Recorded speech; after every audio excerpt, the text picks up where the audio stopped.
कार्तिक का महीना में एक चीज़ हमेशा देखना, कौन कौन यहाँ बरसाना गए होंगे। बरसाना गए हैं, यहाँ तो काफ़ी लोग तो हमारे साथ ही गए थे। इस बार फिर हम जा रहे हैं। केवल बरसाना में ही जो राधा रानी की चुनरी है वो भगवान के ऊपर आती है। राधा रानी की चुनरी डाली रहती है ना, भगवान के जो पास में बैठे रहते हैं उनके ऊपर तक वो चुनरी आती है। संसार में कोई ऐसा मंदिर नहीं है इसके बारे में। भगवान ने क्या बोला है, सब धर्म परित्यज्य मामेकम शरणम व्रज। जब तक तुम सारे चीज़ों को त्यागो तब मेरी शरण में आओ, मैं तुम्हें ग्रहण करूँगा। राधा रानी का ऐसा नहीं है, वो माता है। क्या है? माता। छोटे हो गए ना, जब पापा से कुछ काम कराना होता है ना, किसके पास जाते हो? मम्मी के पास है कि नहीं?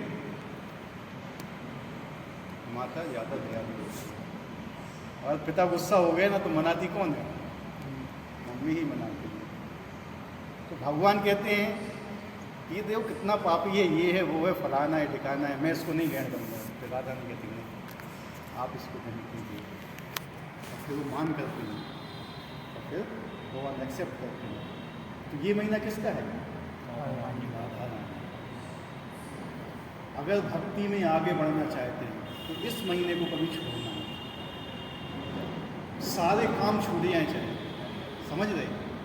जो मेन लोग होते हैं संसार भर के लोग जो इस्कॉन से जुड़े होते हैं, सब कार्तिक महीने में वृंदावन मैक्सिमम क्या होते हैं यहाँ पे आते हैं। शील गुरुपाद ने भी कहा था कम से कम साल में 3 दिन के लिए कार्तिक महीने में यहाँ पे आइए, क्योंकि इससे क्या होता है ना, एक ऊर्जा मिलती है, भक्ति के लिए एक ऊर्जा मिलती है। कम से कम 3 दिन के लिए हमें कार्तिक महीने में वृंदावन, गोकुल, मथुरा, बरसाना जाना चाहिए, ट्राई करना चाहिए जाने, क्योंकि वहाँ से एक स्पेशल शक्ति मिलती है, हम इस चीज़ में आगे बढ़ सकते हैं। अन्यथा ये चीज़ क्या है, बहुत हार्ड है। तो जब राधा रानी की कृपा मिलती है ना तो भगवान के पीछे हट जाते हैं। ठीक है, तो बेसिकली उनकी कृपा है। कार्तिक का महीना, अभी आप गए तो थे कार्तिक में। कार्तिक के महीने की बात ही कुछ अलग होती है। ये तो रहे हैं काफ़ी दिन। कार्तिक के महीने की बात है, सबसे ज़्यादा भगवान की लीलाएँ कार्तिक महीने में हैं। सबसे ज़्यादा गोवर्धन लीला, दामोदर लीला, राधा कुंड, श्याम कुंड, जितनी भी लीलाएँ हैं सब किसमें मैक्सिमम कार्तिक महीने में।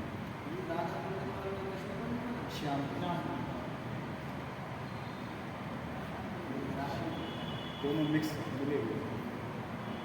लोग राधा को ले जाते हैं, श्याम को नहीं जाते हैं। क्यों? क्योंकि महिमा है। तो हम लोग राधा रानी के भक्त हैं, पता है, हमने पहले ही बताया था आप लोगों को। हम कृष्ण की डायरेक्ट पूजा नहीं करते, हम कृष्ण के भक्त नहीं हैं, हम गौड़ी है। क्या है? गौड़ी है, मतलब राधा रानी के भक्त हैं। हमारे जो पूज्य हैं राधा रानी, हम कृष्ण को इसलिए पूजते हैं क्योंकि वो राधा रानी को प्रिय है। हमारी मेन कौन है? राधा रानी। हमारा काम है राधा रानी को प्रसन्न करना। वो राधा रानी कब प्रसन्न होगी? जब कृष्ण प्रसन्न होगी। समझे बात को? कृष्ण जो है वो तो हैं, भगवान हैं, लेकिन हमारे मेन कौन है? राधा रानी। कृष्ण के हजारों धाम है, अनंत धाम है कृष्ण के। केशव धाम, नरसिंह धाम, बुद्ध धाम, फलाना ठिकाना। राधा रानी का एक ही धाम है, गोलोक धाम। ठीक है, तो राधा रानी की कृपा से ही हम गोलोक धाम प्रवेश कर सकते हो, अन्यथा नहीं कर पाओगे। और जब राधा रानी बोलती भगवान से कि नहीं इसको आना है, तो भगवान मना नहीं कर सकते। ठीक है, बाकी कुछ भी हो जाए, एक बार राधा रानी ने बोल दिया तो राधा रानी की कृपा मिलती है इस महीने में। और इस महीने का व्रत कैसे किया जाता है, किस किस को मालूम है? सबसे ज़्यादा मतलब भगवद गीता पढ़नी चाहिए। 5 जो चीज़ें हैं इसमें फॉलो करना चाहिए, मिनिमम 5 चीज़ें जो हमारे श्री सनातन गोस्वामी ने बताई हुई हैं हरि भक्ति क्लास में। 5 चीज़। ब्रह्म मुहूर्त में स्नान। क्या है? ब्रह्म मुहूर्त कब होता है? सूर्योदय से लगभग 1.5 से 2 घंटे में। ठीक है, स्टैंडर्ड टाइम माना जाए तो 4 बजे, 3:30 से 4 बजे के बीच में नहा लो। ठीक है, उसके बाद मंगल आरती, दामोदराष्टकम, मंगल आरती का पाठ, ठीक है। दीपदान कीजिए, तुलसी जी का सेवन कीजिए। और कोई एक उद्यापन होता है, व्रत लेना पड़ता है, हम अपनी कोई सबसे प्रिय चीज़ छोड़ेंगे, जो आपकी प्रिय चीज़ है वो कार्तिक महीने के लिए छोड़ दीजिए, समझ रहे। और हमसे पूछे तो क्या छोड़ना चाहिए? दूसरों की निंदा करना छोड़ दो, दूसरों को क्रोध करना छोड़ दो, काम, क्रोध, लोभ, मोह, मद, मत्सर, ये भरे पड़े हैं हमारे, इनको छोड़ दो एटलीस्ट कार्तिक में। और कार्तिक महीने जितनी महिमा भी है ना, उतनी ज़्यादा विनाशकारी है।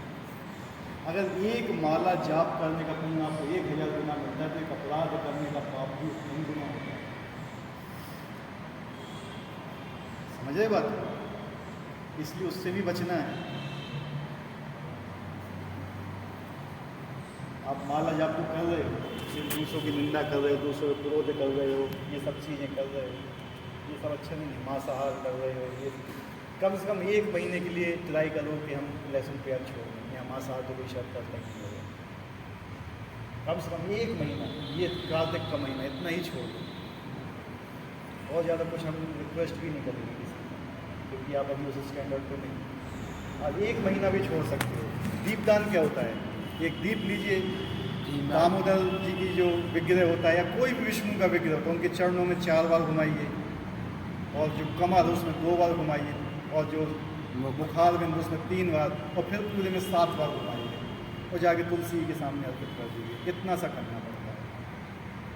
इतना याद रखना, सरसों का तेल यूज़ मत करना, घी या तिल का तेल यूज़ करिए। और जो ये दीपदान की जो महिमा है ना, बहुत ज़्यादा बताई गई है, बहुत ज़्यादा। यानी अनंत जन्मों के पाप भी नष्ट हो जाते हैं केवल दीपदान से। जो हजारों यज्ञ करने से भी नष्ट नहीं होते, वो कार्तिक के अंदर दीपदान करने से नष्ट होते हैं। 2 साल मुख में होता है, मुख में शायद 2 बार होता है, 3 बार होता है। मुख में 3 बार होता है, कमर में 2 बार होता है, चरणों में 4 बार होता है, और फिर पूरे विग्रह का 7 बार होता है। ये होता है दीपदान। उसके बाद फिर अर्पित करो। ये बहुत पावरफुल नियम है कार्तिक महीने का। तुलसी का सिंचन करो, तुलसी में पानी डालो, तो रोको अच्छी तरह से, उनकी सेवा करो, उनको भी दीपदान कर सकते हो। एक नॉर्मल आरती का भी यही होता है? नॉर्मल आरती का भी यही पद्धति होती है? हाँ, नॉर्मल आरती भी यही होती है, लेकिन जिसको मालूम नहीं दीपदान प्रभु जी आरती है ना, है दीपदान आरती ही है। हाँ। भगवान चैतन्य महाप्रभु जो आए थे, जब वो श्री हरिदास ठाकुर के साथ वार्तालाप कर रहे थे, हरिनाम चिंतामणि में बताया गया है, तो भगवान ने अपनी सबसे बड़ी चिंता बताई थी। भगवान की चिंता क्या है पता है? कोई बता सकता है भगवान की सबसे बड़ी चिंता क्या है? भगवान को सबसे बड़ा कष्ट क्या है? कि हम लोग उनसे दूर हैं? उन्होंने श्री हरिदास ठाकुर को बताया था भगवान की सबसे बड़ी चिंता। और जो भी चैतन्य महाप्रभु के आंदोलन में है, जो चैतन्य महाप्रभु का फॉलोअर है, उसकी वही चिंता होना चाहिए। समझ रहे? अगर जो पिता की चिंता है वही चिंता बेटे की नहीं हुई, तो फिर क्या फ़ायदा? चैतन्य महाप्रभु की चिंता थी कि जितने भी ये लोग हैं यहाँ फंसे हुए, लोग कैसे मेरे धाम वापस आएंगे। सबसे बड़ी चिंता थी चैतन्य महाप्रभु, कैसे आएंगे। क्या ये चिंता हमारी है? उनकी चिंता थी कि कैसे लोग आएंगे हमारे पास वापस। चैतन्य महाप्रभु ने अपना उसी के लिए धराए थे। चैतन्य महाप्रभु कौन थे? भगवान कृष्ण, तो स्वयं राधा रानी का भाव लेके आए थे। और मुझसे कोई पूछे कि एक बार इस जगह राधा कृष्ण खड़े हुए, चैतन्य महाप्रभु खड़े हैं, तो वे चॉइस करना है कहाँ जाओगे? मैं चैतन्य महाप्रभु के पास जाऊँगा। ठीक है, ये समझ में कितने मर्सीफुल हैं भगवान चैतन्य महाप्रभु। उन्हीं ने ही इस आंदोलन का निर्माण किया है, उन्हीं ने ही हरे कृष्ण महामंत्र दिया हुआ है जो हम चैंट करते हैं। ठीक है, उन्हीं के ही द्वारा दिया। वो खुद जाप करते थे इसमें। भगवान चैतन्य महाप्रभु स्वयं जाप करते थे हरे कृष्ण महामंत्र। कहते थे, आपने देखा था वहाँ पे उनकी माला रखी, उनकी खड़ाऊ रखी हुई, देखी थी ना गंभीरा में, गंभीरा जगन्नाथपुरी में आप लोगों को देखी थी ना, जो गए थे। गंभीरा में उनकी खड़ाऊ रखी हुई है, उनकी जाप माला रखी हुई है।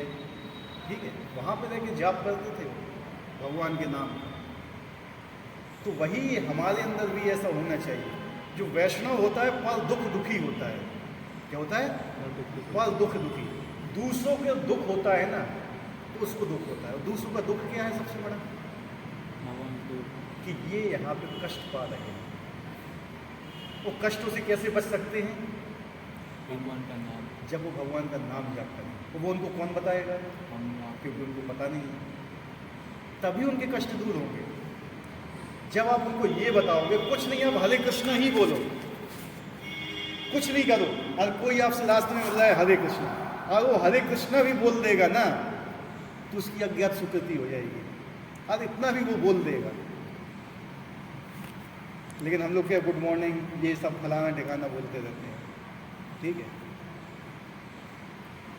तो कार्तिक का जो महीना है that is very special. Try करो इस माह में जाने को मिले आपको। कार्तिक का महीना तो हमने 5 नियम बताए। 5 नियम जो इस्कॉन में जो लोग दीक्षित लोग हैं, ये तो 5 पालन करते हैं और वो उनके लिए करना ही है उनको। लेकिन अभी आप लोग दीक्षित नहीं हो, लेकिन ऐसा नहीं है कि दीक्षा नहीं मिली है तो अगर आप भगवान के नाम का जाप कर रहे हो, आप भी ये नियम पालन कर सकते हो। ठीक है, आप नियम पालन कीजिए। कौन सा था पहला नियम? ब्रह्म मुहूर्त में स्नान। कलयुग कार्तिक के महीने में स्नान की बहुत महिमा है। मैं रोज़ कथाएं सुनता हूँ, 20-20 मिनट की डालता हूँ, उनको सुनिए ज़रा। उसमें बताइए जितने भी वेद पुराण के मंत्र हैं, जितने भी देवी देवता हैं, सब जल में निवास करते हैं। कार्तिक के महीने में सब लोग जल में निवास करते हैं। ठीक है। और कार्तिक के महीने में जब शुरू हो रहा था, हमने एक मंत्र भी डाला था ग्रुप में कि जब स्नान करते थे मंत्र, जिसका मंत्र ये होता है कि हम स्नान करने के पे हमारे पापों को नष्ट करते हैं। भगवान नष्ट करते हैं पापों को। ठीक है। तो भगवान के अंदर ही शक्ति है, भगवान सारों सबके पापों को नष्ट कर सकते हैं। ठीक है। दूसरा, हम मंगल आरती करते हैं। मंगल आरती में तो आधी चीज़ें निपट जाती हैं। मंगल आरती में आधी ज़्यादा चीज़ें निपट जाती हैं। तुलसी सेवन हो गई, नरसिंह जी की आरती हो गई, गुरुवाष्टकम हो गया, सब कुछ, दीपदान हो गया, सब वहीं निपट जाता है। और आप मंगल आरती भी पूरी कर रहे हैं तो आधी से ज़्यादा चीज़ें तो वहीं निपट गई। ठीक है। उसके अलावा फिर आपके पास और आप कुछ एक्स्ट्रा करना चाहते हो, जैसे अभी हम लोग उड़द की दाल नहीं लेते हैं। उड़द की दाल आप मत खाइए 1 महीने। ठीक है, बहुत ज़्यादा प्रोटीन होता है उसमें, तो हम लोग उसको वर्जित करते हैं सब। उसके अलावा अगर आपको एक्स्ट्रा भगवत गीता पढ़ना है, भागवतम पढ़ना है, एक्स्ट्रा चैंटिंग करना है, वो आपके ऊपर है। ठीक है। लेकिन ये 5 चीज़ें श्री सनातन गोस्वामी ने कंपलसरी बताई, जो लोग भक्ति में आगे बढ़ना चाहते हैं। तो अगर आप ये करते हैं तो अच्छी बात है, और नहीं करते हैं तो भी अगर करना चाहते हैं तो करिए, और जितनी मिनिमम कर सकते हैं वो भी करिए। केवल 1 महीने की बात है। इसमें जितना अर्जित कर लोगे कभी नष्ट नहीं होगा। पुण्य क्या होते हैं? क्षीण पूर्ण पुण्य मर्त लोकों में शांति, वापस आ जाते हैं। लेकिन जो ये कार्तिक में किया हुआ जो होता है ना, ये नष्ट नहीं होता है। भक्ति कभी नष्ट नहीं होती, इतना हमेशा याद रखना। पाप होते हैं, पुण्य होते हैं, नष्ट होते हैं, फिर से आते हैं, लेकिन भक्ति नष्ट नहीं होती। तो क्वेश्चन है कार्तिक बारे में, या फिर चालू करें भगवद गीता?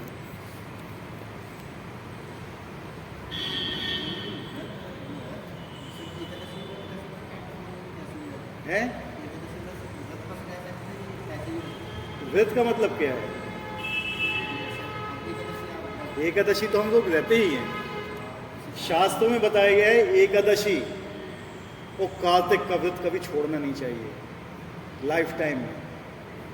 एकादशी और कार्तिक का व्रत ये कभी नहीं छोड़ना चाहिए। कोई भी आप व्रत हैं, आप और उसको नहीं करोगे तो दोष नहीं लगेगा। लेकिन कार्तिक और एकादशी का व्रत नहीं करोगे तो आपको दोष लगेगा। ये होता है कार्तिक और एकादशी में। इसलिए बोला है कि इन व्रत को हमेशा करना चाहिए, एकादशी और कार्तिक। और ये आप नहीं करोगे तो आपको दोष लगेगा। हाँ, महीने व्रत नहीं, महीने में मैंने क्या बोला, ये 5 चीज़ें करिए आप। वो उड़द की दाल छोड़ दीजिए, दैट्स ऑल, इससे ज़्यादा कुछ नहीं है। कोई नहीं खाती, 5 नियम पालन कीजिए, आपका व्रत कंप्लीट है कार्तिक का। सुबह का स्नान, पूरी मंगल आरती करो, दीपदान करो, कोई भी अपनी एक चीज़ छोड़ो, तुलसी जी की सेवा करो। कौन सा कठिन है बताइए इसमें, क्या कठिन है? प्रभुपाद जी ने हमें बहुत सरल नियम दिए हुए हैं, पता है। लेकिन हाँ, बचिए अपराधों से। किससे बचिए? अपराधों से बचिए। ये अपराध ही एक ऐसी चीज होती है जो आपको डाउन करता है। कहते हैं कि आप अगर 1 महीने कार्तिक में रह के भी आओगे ना, कहाँ पर? वृंदावन धाम में, अच्छा सत्संग मिला आपको 1 महीने बढ़िया तरीके से, लेकिन यहाँ आके आपने गलत व्यक्ति का संग कर लिया, असत्संग हो गया 5 मिनट का भी, आप असत्संग त्याग यही वैष्णवाचार। चैतन्य महाप्रभु ने बोला था, जो वैष्णव होते हैं ना वो असत्संग नहीं करते हैं, त्याग देते हैं असत्संग को।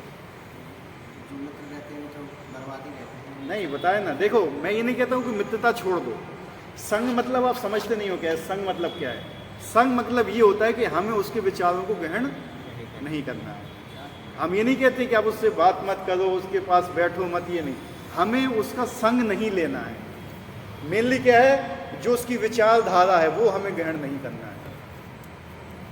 हम ये नहीं कहते कि उसको तुम छोड़ दो, अगर हो सके तो उसको अपनी विचारधारा दे दो। समझ रहे बात को? संग ये होता है। हमारे भी फ्रेंड हैं जो ड्रिंक करते हैं, सिगरेट स्मोकिंग करते हैं, बैठते हैं उनके पास, बैठो, बस। लेकिन क्या है ना, वो ग्रहण मत करो आप, बस वही होता है। लेकिन ये होता है कि हम अगर ग्रहण करने लगे तो फिर वो सत्संग हो गया। ठीक है, कम से कम 1 महीने मोबाइल को भी कंट्रोल में कर लो। कार्तिक के महीने में एक्स्ट्रा चैंटिंग करने लगो। अभी 16 कर दें तो 25 कर दो, 30 कर दो, माला जाप करो। अभी बहुत से लोग तो ऐसे होते हैं जो उनने पूरा 1 महीने का व्रत लेके सीधा वृंदावन धाम में वास करते हैं, ऐसे भी लोग होते हैं।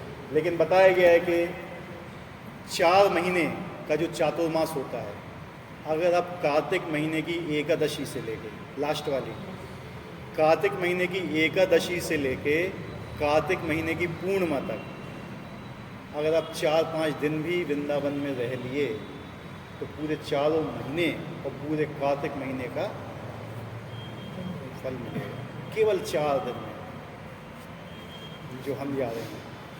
पिछली साल भी गए थे, लेकिन जाने पर एक चीज़ भी होता है, जितना पुण्य भी मिलता है उतना पाप भी मिलता है। बहुत कॉशियस होके, बहुत संभल के रहना चाहिए, बहुत ज़्यादा ही संभल के। वहाँ पे किए गए अपराध है ना, कभी क्षम्य नहीं है। कहते हैं कि यार हम यहाँ पे अपराध करते हैं, यहाँ पे पाप करते हैं, गंगा नदी में नहा लिया, प्रयाग चले गए, धुल गए। और प्रयाग में अगर आपने पाप किए तो कहाँ धुलेंगे? मथुरा में। मथुरा में पाप किए तो कहाँ धुलेंगे? वृंदावन में। और वृंदावन में पाप किए तो उस समय पाप धुलेंगे, और जो उस समय पाप किए वो कभी नहीं धुलने वाले। समझे? जितनी चीज़ पावरफुल होती है उतनी चीज़, इसलिए बड़े संभल के जाना पड़ता है। इसलिए जो चैतन्य महाप्रभु ने स्वयं अपने पार्षदों को बोला था, जो सनातन गोस्वामी, शील रूप गोस्वामी, रघुनाथ दास गोस्वामी, रघुनाथ भट्ट गोस्वामी, जीव गोस्वामी, गोपाल भट्ट गोस्वामी, जितने भी लोगों को वृंदावन भेजा था, उन्होंने केवल एक ही चीज़ बोली थी, वहाँ के लोगों से अपराध मत करना। वहाँ के लोग वो भगवान के जन हैं, ठीक है। और वो हमें गाली भी दे देते हैं। रिक्शा वाला अगर ज़्यादा पैसा मांग रहा है, गाली दे रहा है वो, ठीक है, उससे मुँह मत लगे, ठीक है, जाओ खत्म करो। जितने भी गोस्वामी थे, 5 गोस्वामी, 6 गोस्वामी। कहाँ से आए थे? बंगाल से आए? हाँ, बंगाल से। वो एक चीज़ हम बता दें आपको, वृंदावन की खोज ही नहीं लोगों ने की। इससे पहले वृंदावन था ही नहीं। वृंदावन लुप्त हो गया था भगवान के जाने के बाद। जब ब्राह्मण जो वो थे, जाति का पतन हो गया, तो वृंदावन में कुछ भी नहीं था, केवल वन के अलावा, जंगलों के अलावा कुछ भी नहीं था। सब कुछ नष्ट हो गया था, सब कुछ चला गया था मुसलमानों के आक्रमण पर, कुछ भी नहीं बचा था। ना कोई वहाँ गोस्वामी था, ना कोई सही से पूजा करता था, कुछ भी नहीं करता था। जो आज देख रहे हो ना, किसकी देन है ये? इन्हीं 6 गोस्वामियों की देन है। जो कहते कि आज ये बाबा हो गए, वो बाबा हो गए, फलान हुए, ढिकान हो गए, कौन थे? ये सब बाद में आए। पहले कौन आए हैं? ये 6 गोस्वामी जो हमारे संप्रदाय के थे। इन्हीं ने ही यहाँ पे स्थापना की है। इन्हीं ने ही 7 जो मंदिर हैं मेन वहाँ के बनाए हुए हैं। भगवान चैतन्य महाप्रभु ने स्वयं राधा कुंड का खोज की थी। रघुनाथ दास गोस्वामी ने स्वयं राधा कुंड का वो करवाया था, ठीक है, जीर्णोद्धार। किसने कराया ये? लोग सोचते हैं आज जो नए नए उग गए हैं वहाँ पे छोटे मोटे फलाने ढिकाने जो अपनी अपनी कथाएं चलाने लगते हैं, कभी सोचो कि ये कहाँ से सीख रहे हैं? किसने दिया है इनको? जड़ क्या है? भक्ति रसामृत सिंधु किसने लिखा हुआ है? श्री रूप गोस्वामी ने। हरि भक्ति विलास किसने लिखा हुआ है? श्री सनातन गोस्वामी ने। जिनकी लोग नकल करके समझाते हैं, जो हमारी देन है वहाँ पे।